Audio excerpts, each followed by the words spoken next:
Hi, my name is Todd with WiLogic Studios, and today I'm going to show you how to remove zits and blackheads inside Photoshop.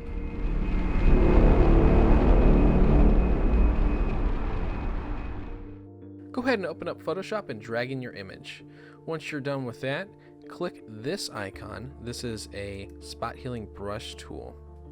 It's the very top option under this menu here. Looks like a band-aid with a circle. You can use your bracket keys to make the brush bigger or smaller depending on the size of your zit. I figured that if you have a little bit extra outside of the zit, it kind of blends everything better. All you have to do is just click, and then that is it. Click and drag if you have bigger areas, and then just go around the photograph cleaning up the face, and then soon you'll have a pretty clear image. Now that is how you get rid of acne. Thank you guys so much for watching. If you enjoyed the video, please give it a thumbs up. Don't forget to subscribe and hit the bell icon to be notified when we post new content.